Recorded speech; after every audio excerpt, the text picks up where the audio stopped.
রাজশাহীর বুকে লুকিয়ে আছে এক অনন্য রত্ন, পুঠিয়া রাজবাড়ি।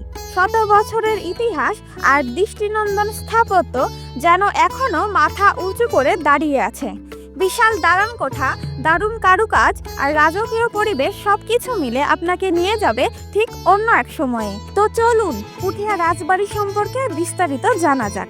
এই রাজবাড়িটি নির্মাণ করেছিলেন পুঠিয়া রাজ পরিবার, যারা ছিলেন জমিদার প্রথার অন্যতম প্রতীক। প্রায় 250 বছরের পুরনো এই রাজবাড়ি বাংলার স্থাপত্যকলা ও ঐতিহ্যের এক অনন্য উদাহরণ। প্রাচীন সময়ে লস্করপুর পরগনা এলাকার এক সময় লস্কর খান নামে একজন ব্রাহ্মণ জমিদার ছিলেন। তার উত্তরসূরি নীলাম্বর নামে একজন রাজপতি মুঘল সম্রাট জাহাঙ্গীর থেকে রাজা উপাধি লাভ করেন।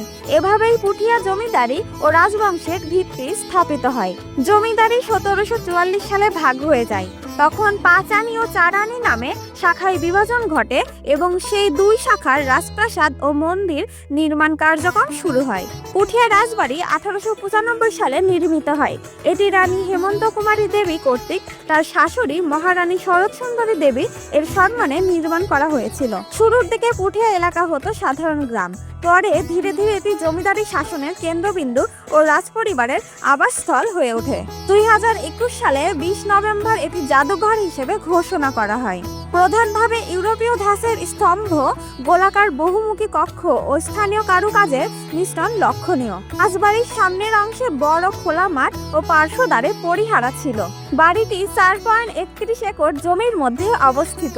রাজবাড়ি মূলত 4টি প্রাঙ্গণে বিভক্ত ছিল: কাচারি, মন্দির, অন্দরমহল, হেমন্ত কুমারী দেবীর বাসস্থান। পুঠিয়া রাজবংশ ছিল এক ধনশালী ও ক্ষমতাশালী জমিদারি পরিবার। তারা শুধু রাজকীয় বসবাস ও মন্দির নির্মাণেই সীমাবদ্ধ ছিলেন না, শিক্ষা, জনকল্যাণ, এলাকাবাসীর উন্নয়নের ক্ষেত্রেও তাদের অবদান ছিল। তো আপনি যদি রাজশাহী ভ্রমণের পরিকল্পনা করেন, তবে পুঠিয়ার এই রাজবাড়ি আর মন্দির চত্বর একবার ঘুরে দেখে আসতে পারেন। আমার তো অনেক ভালো লেগেছিল।